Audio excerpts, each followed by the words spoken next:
Gloom and doom loom in the east and in the south with the periods of rain and some heavy rain in this Tuesday through Saturday time frame. And we'll take a look at what the long range has to offer because it looks like there's a little bit of a pattern change coming, but I don't know that it'll mean anything for a last gasp attempt for snow lovers. But we'll examine it closely tonight on the Joe and Joe Weather Show podcast. Brought to you by Tempest by Weatherflow. Get the revolutionary Tempest weather system, and you too can join the fastest growing observing weather network on the planet. The link is on the description to this podcast.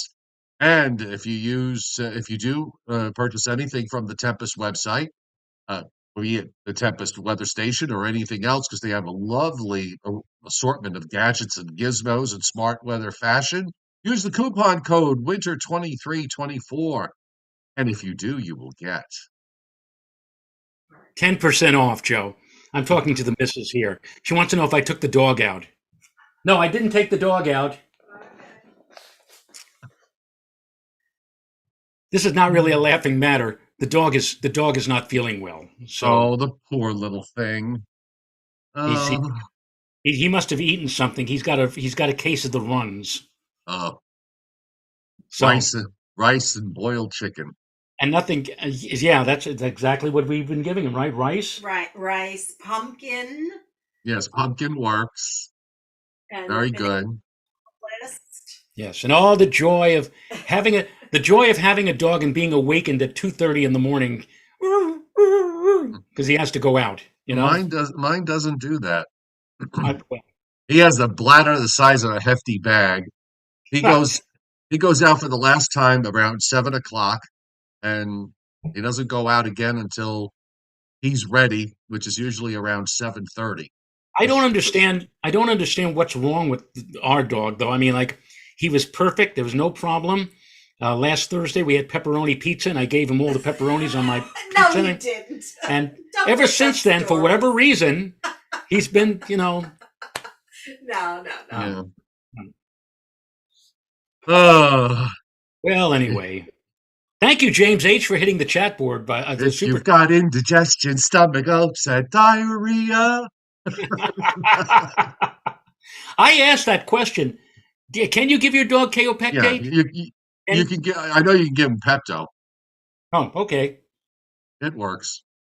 Yeah. All right. Welcome everyone tonight to the Joe and Joe Weather Show with a late start. We appreciate that you folks have adjusted your schedules to Joe Rayo's talk tonight. He's got two more coming. So tomorrow night and Wednesday night will also be 8:30 starts. Normally we are at 7:35 Monday through Thursday, but this week it's 8:35 for We'll be, tomorrow and for we'll be back. Wednesday. We'll be back on Thursday at 7:35. We will be back on Thursday at 7:35. Welcome to everybody that may not be on the chat board, but watching intently in the background. We send big hugs to you. Just make sure you subscribe to my YouTube channel and turn your notifications on so you don't miss the Joe and Joe Weather Show podcast, which is on, as we said, Sunday through Thursdays. Most of the time it's at 7:35. This week, Monday, Tuesday, Wednesday at 8:35. Okay. Oh, and if you like the show, hit the like button because we like to get the 100 likes so Joe can ring the bells. Yeah. It's like Notre Dame. Oh, so let's see. Gloom and doom, I think, pretty well describes where we're going this week. An interesting statistic, Joe. Very interesting statistic. 20 23%, or roughly one quarter of the contiguous United States, finished the meteorological winter, December, January, and February, 5 degrees or more above average temperature. Would you Wow. like to? Would you like to guess at what the percentage of the percentage is for the places that finished below average? 0. No, it wasn't zero, but it was about as close to zero as you can get. 1%. 1%. 1%. Wow. Okay, really an incredible statistic when you think about it. I mean, a quarter of the country, 5 degrees or more above normal. and only 1% of the entire 48, uh, they're not counting Alaska and Hawaii here, the entire 48 finishing below average for this winter. So if you're a winter weather lover, don't feel bad because you weren't alone. Well, there are people out in the far west in Utah and Colorado and Nevada who say, "You want snow? You want snow? I'll ship you some snow." Yeah, and yeah, that and that's the thing that people it's always been very difficult for places that have seen a far more snow or much colder weather than uh, they normally would see. How you explain that to people, like, oh, this was the warmest winter on record in the United States or for North America, and how do you convince somebody with 12 feet of snow outside his backyard that was the case? yeah, I know. Well, those folks live in places where it can snow a lot or in an extreme way, and they've gotten it. I'm going to read you a headline that I wrote today, and I want to ask your opinion of it. Okay. Yeah. All right.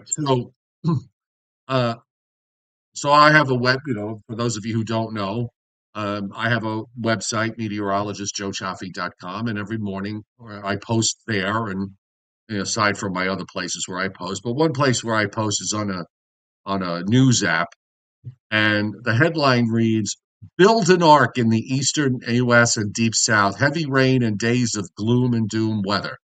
Okay. Now, do you have any problem with this headline? No, but I'm sure Okay. somebody's going to say you're giving the impression that we're going to actually have to build an ark. Oh, worse. Um, I actually had someone who found it offensive that I used a religious reference. Oh, really? Yes, seriously.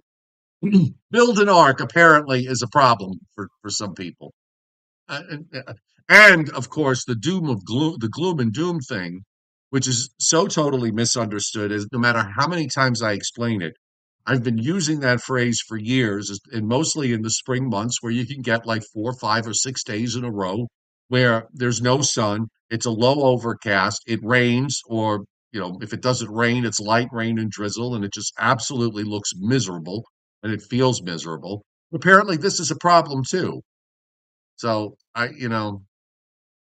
just wanted to sort of get that off What my chest, I guess. you can't do anything about it.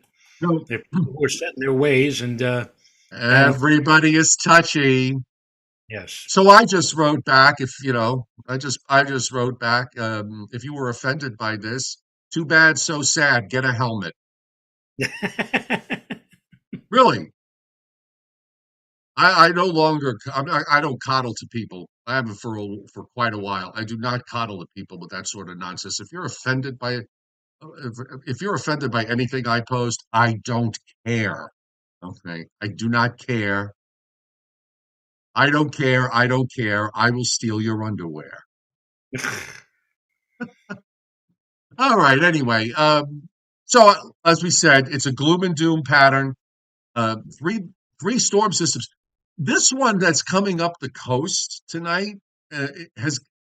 I'm kind of for some reason I'm intrigued by it because it just has this look, Joe, that you normally don't see with weather systems this time of year. You see it more in the late spring or in the summer months or in the early fall. And I brought up the radar, uh, the rain, this concentrated area of rain that has that kind of comma shape to it. If this were in the summertime or in the early fall, I would think that you're looking at this and if you would look at this and you didn't know it, you'd say, okay, is that a tropical a remnant tropical storm? Is it a tropical depression that's moving up the coast? It just has a really odd signature, and it's an odd type of system because it's just sort of formed away from everything else that's going on in the main flow of the jet stream. It's just weird. I just find it really intriguing. You never know with these things, and of course, we've been saying all winter long that all of these coastal systems have overperformed. So who's to say that, while we're talking about, what, a half an inch of rain coming with this during the overnight and into tomorrow? Maybe it might even be more for some locations. We'll have to wait and see. Yeah, I kind of I did put in for the possibility that there could be a little bit of upside with this. There are a few patches, and earlier today there were actually what looked like a couple of bands of heavy rain with this, and there's some in eastern North Carolina right now, and southeastern Virginia. There's a band that's off the southern tip of the Delmarva Peninsula that's moving northwestward. And that's the other thing. You got all the precipits actually pivoting instead of having something that's just sort of gliding along to the northeast in one motion. You have the thing circulating, so you got the echoes are turning more westward and northwestward from the ocean, and then backing into Virginia. Yeah, I think there's a chance that this could wind up outperforming. This particular system, if you look at the FGen, has no FGen. Well, if it does, it's very weak FGen. So that might actually be favorable for perhaps not encountering any really heavy duty rain in the New York metropolitan area. But again, that's something to watch. The next system is the one that does have a bit of FGen with it, or omega, or if you will, atmospheric energy to back it up, so that we may get a burst of heavy rain with that. And then there's another system coming in over the weekend, although that doesn't look overly impressive. None of these systems, in terms of atmospheric energy, really look like, the kind that will bring, 2, 3, 4 inches of rain to any one given location. But, again, a lot of these systems have been overperforming, doing better than what the models had been suggesting for them. So, whatever you want to look at it, it looks like overall for the next several days, it's going to be wet out there. Wetness for tomorrow, more wetness for Wednesday night into Thursday, part of Thursday, and another round coming in over the weekend. The only nice day, Joe, it looks to be at the end of the week on Friday, when we may get sunny to partly cloudy conditions Yeah, around here. I'm pretty much on the same page with you. I got the surface map up. I thought the zero Z map would be up by now, but I guess not. Um, yeah, it's like a little low. There's nothing special about it. It's a 10, 12, 1012 millibar low. It's not going to deepen very much, if at all, as it moves up the coast. It's got this concentrated area of rain, and it's just going to kind of slide up there. And if the rain bands hold together, yeah, there might be, there might be, like you said, around half inch, 3/4 of an inch, maybe even somebody winds up with an inch. And then, right to the west, you can already see right behind it, this next weather system's getting ready with a low in East Kansas. We had temperatures, by the way, that soared up through the 70s, all the way up into Illinois. It got to mid to upper 70s in some places. So there's warm air coming up ahead of it, and there's some colder air behind it, although it's nothing, nothing really overly cold. 20s, some teens as you get up into North Dakota, some teens and single digits when you get further up into Northwest Canada. And then out in the West, we still have some remaining issues with the winter storm that's out there. And there are still winter storm warnings up for much of southern Oregon and northern California. But the rest of the winter storm warnings that were up are down. There's also some winter storm warnings up in northwest Montana and a couple of counties in eastern Idaho with winter weather advisories in between. And the rest of the U.S. is pretty quiet, at least for now. Not anticipating anything here. I think maybe the ground is pretty saturated, think. So with this rain tonight and then the system maybe for Wednesday, maybe we'll see some flood watches go up in some places, but we'll see what the weather service does with this. And then even I on the noticed, Saturday, I noticed the WPC has a slight chance for flash flooding or flooding in general from New York City on east across Long Island and for parts of southern New England. My area, for example, has a marginal risk of flooding. I am going to bring the map up even as you speak, Joe. Okay. So let's see. So for tomorrow, there's a small area of slight risk in southeast Louisiana. And then for Wednesday, as we have an area of this is, I'm sorry, that was for tonight. This is for tomorrow, Tuesday into Wednesday. Marginal risk, southeast Louisiana and Mississippi across Alabama and Georgia into western South Carolina and a small portion of southeast Tennessee and southwest North Carolina. And then for day three, which is Wednesday into Thursday, yeah, they got this little area of slight risk in southeast New England, Long Island, and coastal New Jersey, and marginal risk from the Delmarva Peninsula northward for the rest of New Jersey, southeast PA, southeast New York, western and central Mass, and western and northwestern Connecticut. So yeah, it's just sort of a narrow band there. But that I think the Wednesday system probably winds up producing more in the way of rain than the system for later tonight and tomorrow.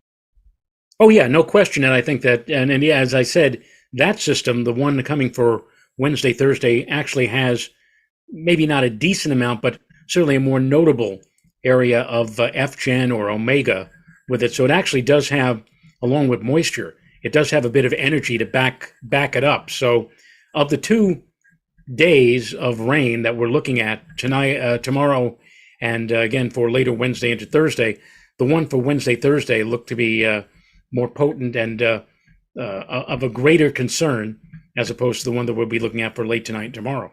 So this is number one.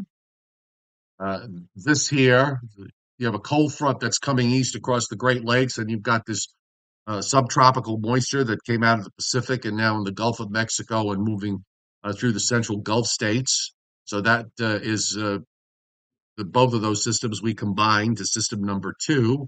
And then more energy is coming into the west, and that's system number three, and that's the one that will probably move into mess up at least part of the upcoming weekend.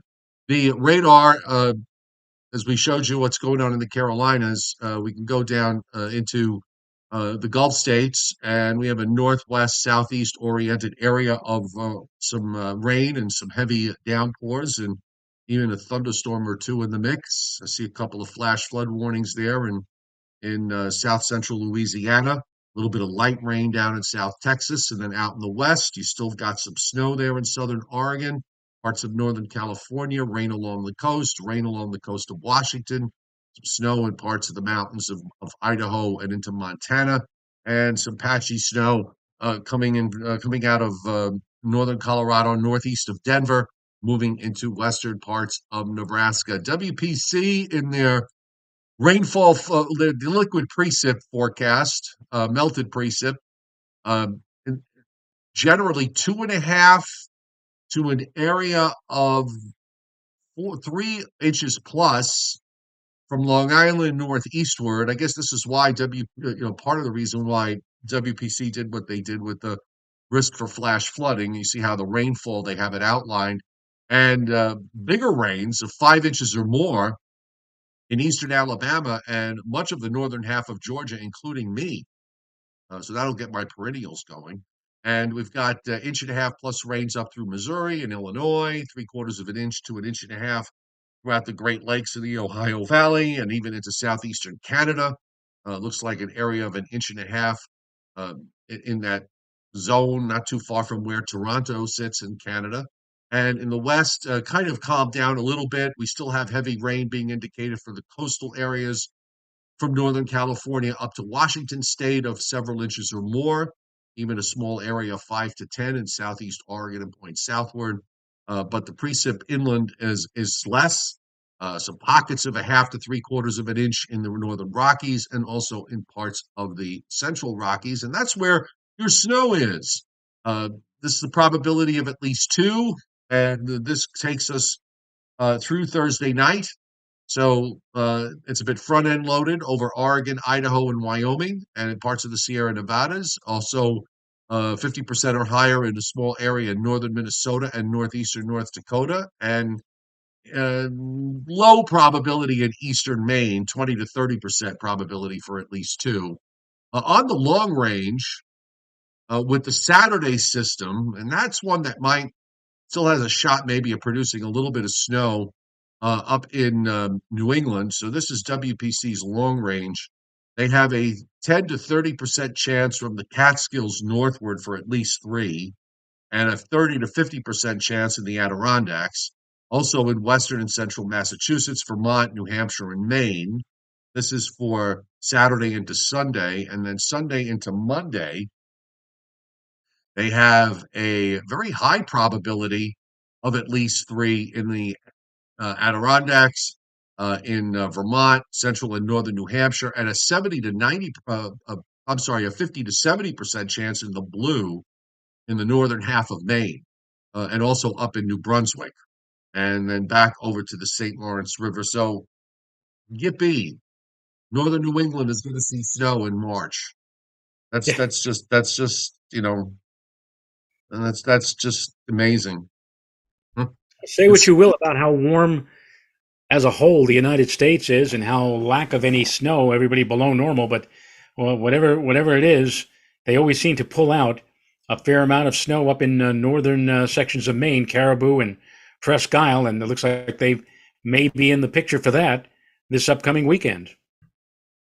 So here's the upper air, and of course we're in a ridge position. And if you want to see, there's actually a trough here from uh, kind of an axis of a short wave from Virginia southeast into North Carolina. So that is our surface low.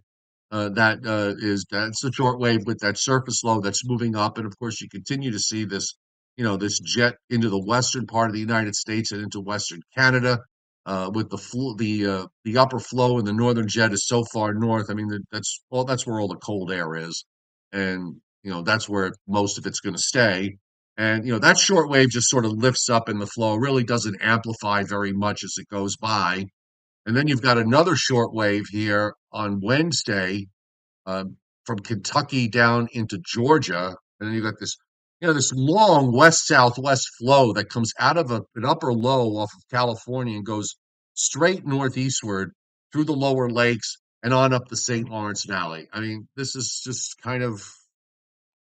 the way it is. You don't get cold air. You don't get cold with this, folks. You get wet with these short waves going by, and this one doesn't really amplify that much, but there's enough here to produce a decent soaking rain for later Wednesday into Thursday, and then the whole trough in the west comes out, and this is going to set up for the weekend, where you've got the energy that comes down from Canada into the western Great Lakes. You see that upper low that just sort of dives southeastward and swings into New England. So this is why you see the higher probabilities of snow for Sunday into early Monday in northern New York and in northern New England, because this is actually going to bring down, I think, enough cold air to bring some snow for those people.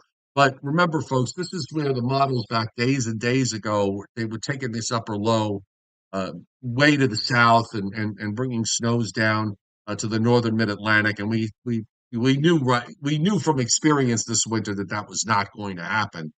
And as far as the longer term, and the ensembles kind of support this, so we'll see if it happens. But that trough's going to pull out. You still have going into next week.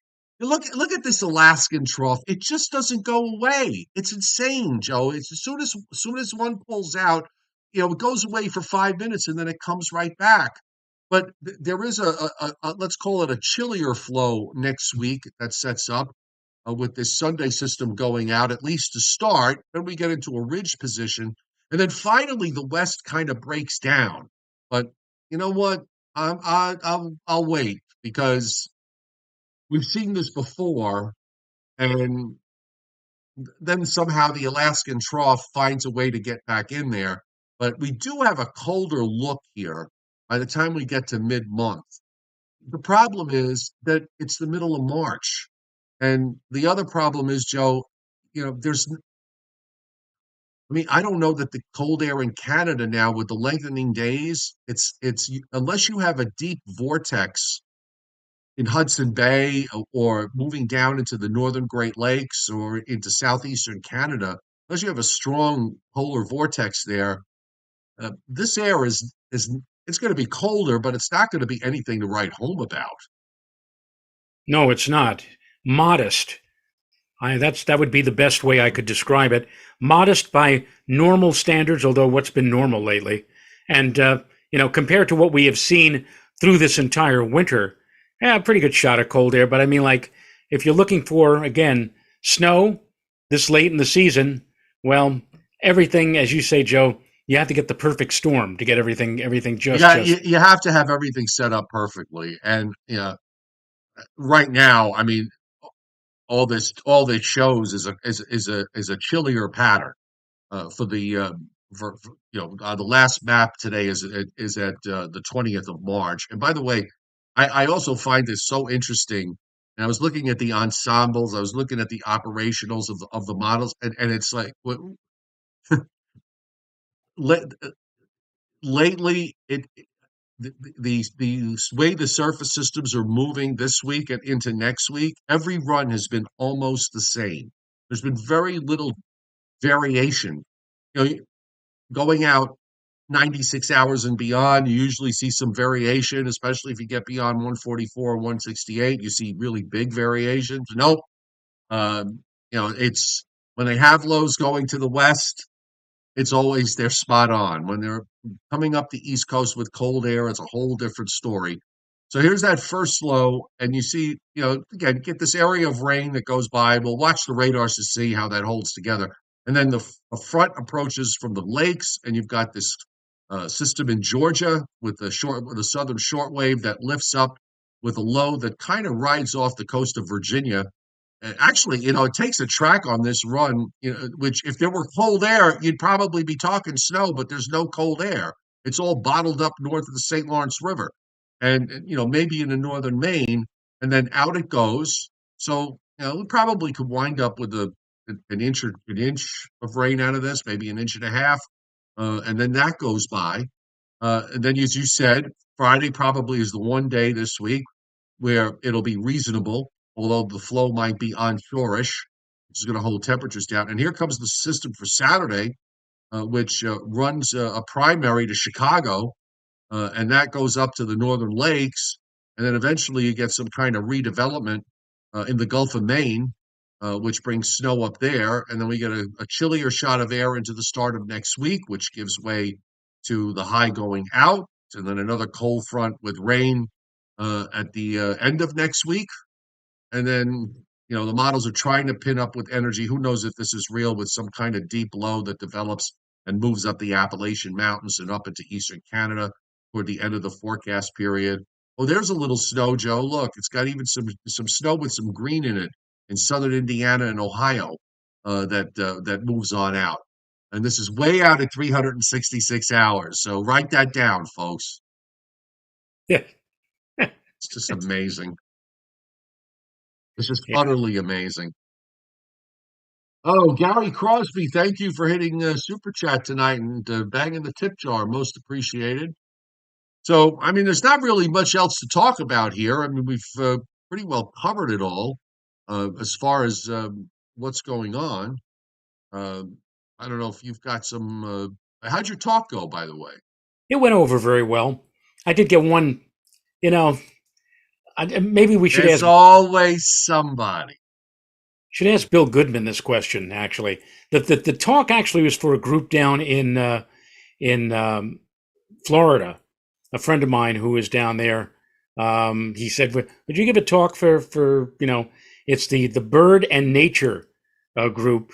And he introduced me, with my years at News 12 as on-camera meteorologist. Somebody asked when I asked for questions. Somebody on the chat board down there said the national weather forecast for Delray Beach for Tuesday is calling for a slight chance of showers and thunderstorms before noon, then a slight chance of showers between noon and 1 p.m., then a slight chance of showers and thunderstorms after 1 p.m., mostly cloudy with a high near 79, southeast winds 6 to 11 miles an hour, chance of precipitation 20%.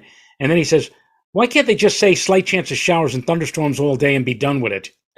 And I don't know. That's the way the National Weather Service likes to put out their, forecast, their zone forecast. So maybe next time we get Bill Goodman on, maybe we can ask him why they do something like that. If there's a specific reason why they word it the way they word it sometimes. I've seen this, and I ask myself, what is the difference?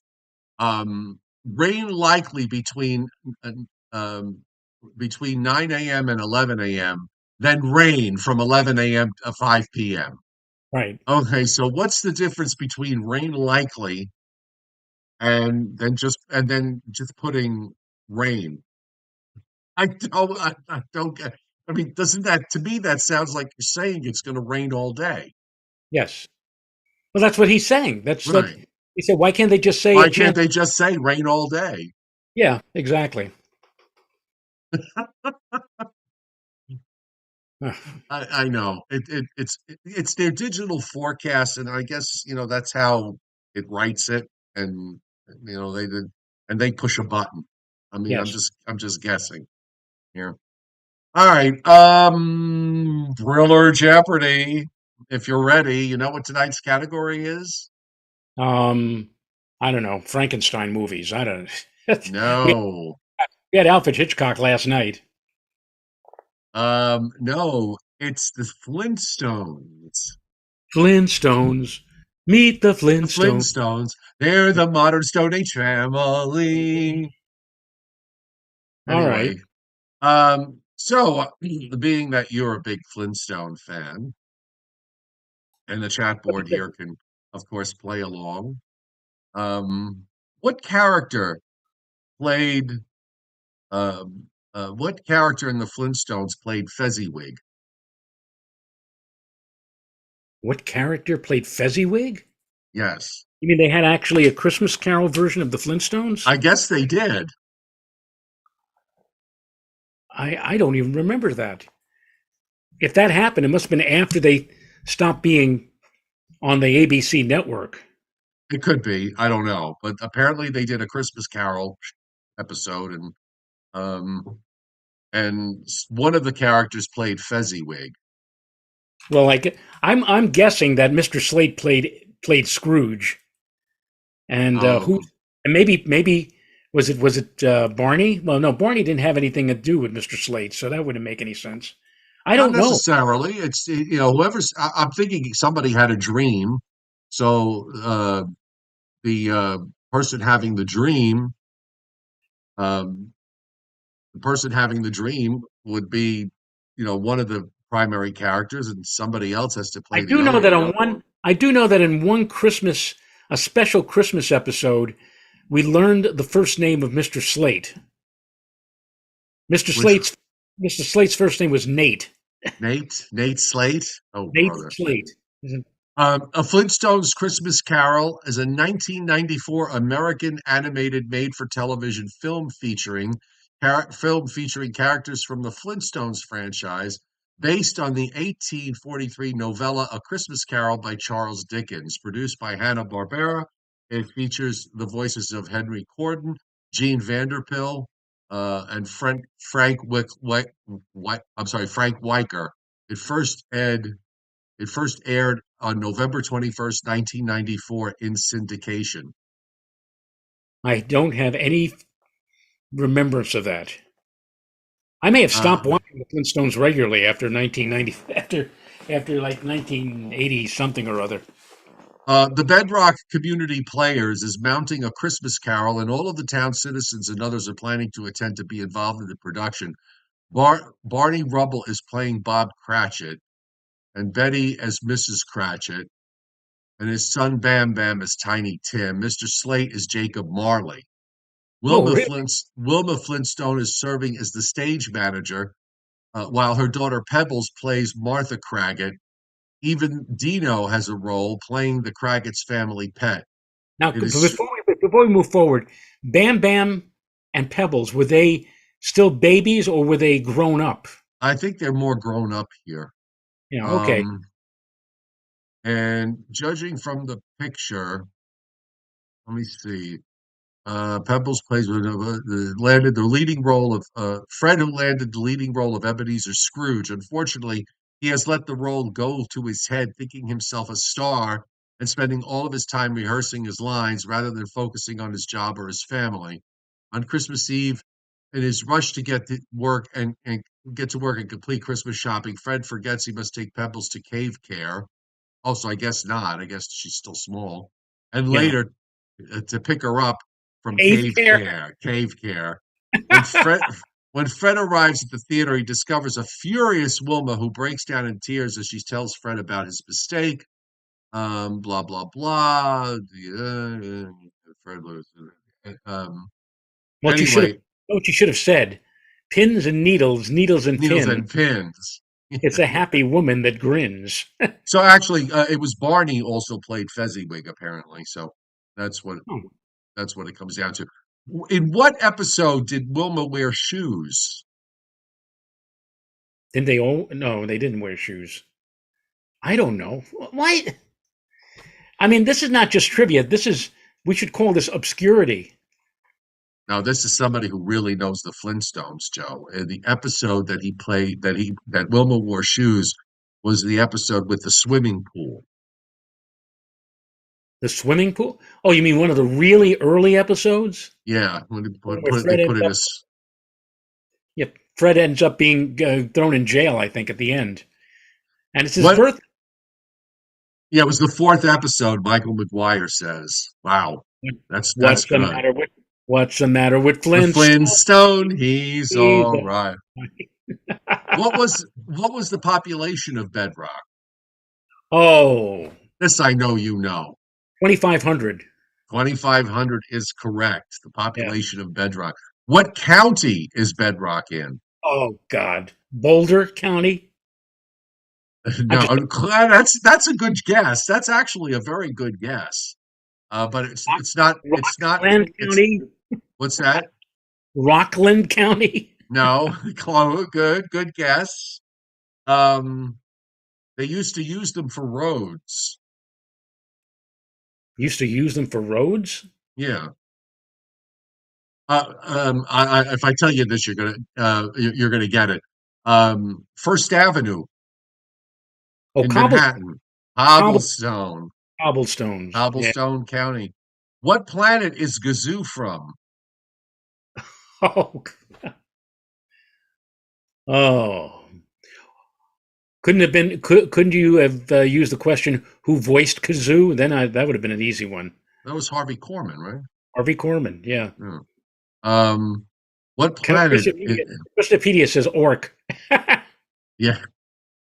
Mel Um, Melmac. no. Zatox. Oh, Zatox. Zatox. Sounds, And sounds something like an acne medicine. I didn't know this. Barney's uncle. What was the name of Barney's uncle? Was Barney's uncle like a cowboy or something? I don't know. I don't even remember that Barney had an uncle, and I'm not sure if this. I'm not sure of the answer either. So the answer is Mr. Slate. But I don't remember ever any reference in the Flintstones of Barney's uncle being Mr. Slate. I vaguely remember, and this goes hand in hand with the episode where uh, Ed Norton, gets chummy with Mr. Marshall and ends up getting a job at the bus company and becomes Ralph's boss.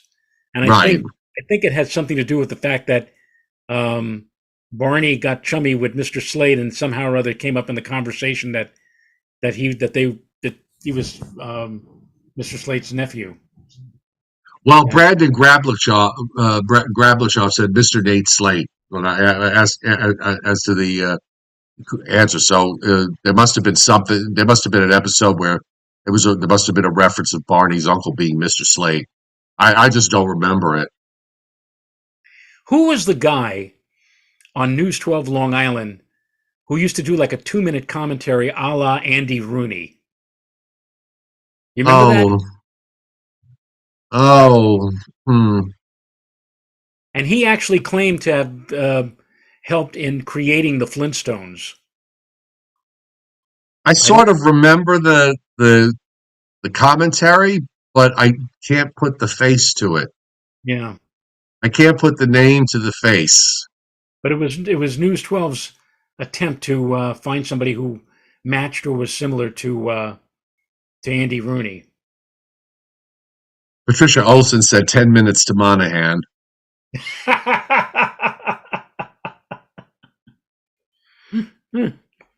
It was a two. I remember it, but I don't remember who recorded those. And that was back in the day when they used to show like old film clips. Remember? old movie clips, the Yes. whatever. Oh, Now we're going the old newsreel. the old newsreel. Now we're going way, way back. Yeah, We're they going, used to show old newsreels. There yeah, was an old newsreel of the '38 hurricane that would pop up every once in a while. yeah. No, I don't remember. I can't remember. I can't put. I can't. I remember the concept. I can't put the face to the concept. But I remember it happened. I remember those 2 minute things that they did. Patricia Olson, Ralph actually had three different bosses. There was Marshall, Monahan, and Mueller. And in fact, when he was caught in the office of Monahan, he told Mr. Monahan, he says, "You're right. You're absolutely right. Mueller's the man who tells me whether or not I'm going to get a promotion." Oh God. Uh Boy, now you got me thinking. Now I'm Oh, trying to visualize this and I can't. I'm sorry, Joe. Oh well, You got to be up all night trying to figure out this guy's name. yeah, I guess. All right, I think we could just leave it at that. It's coming up on 9:15, and you must be exhausted after doing the talks and then coming. Did you just have the one today? Just the one. However, on Thursday, this is going to be interesting.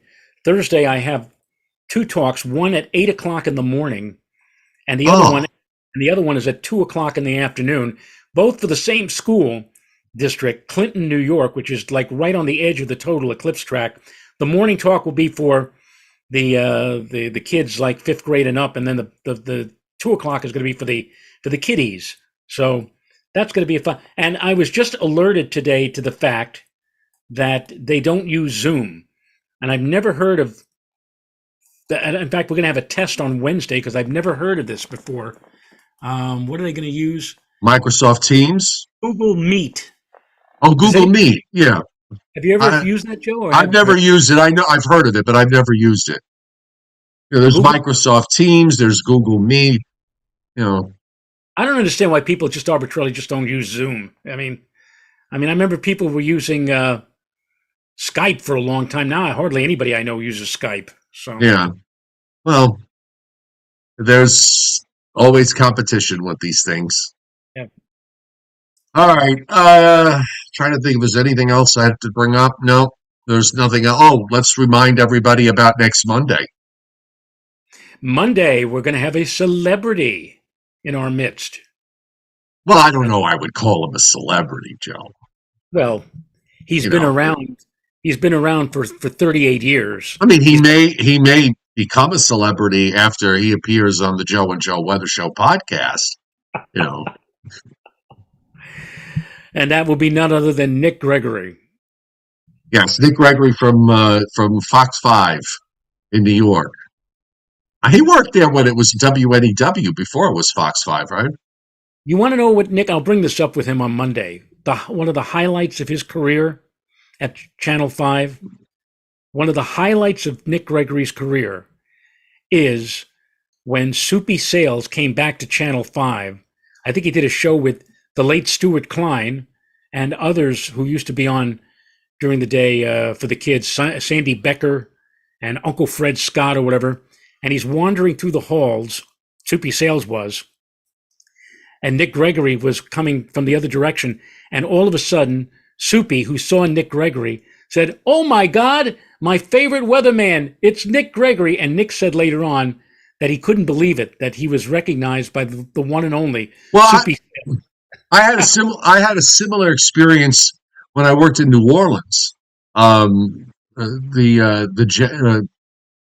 Chuck Mangione, who was very big with jazz.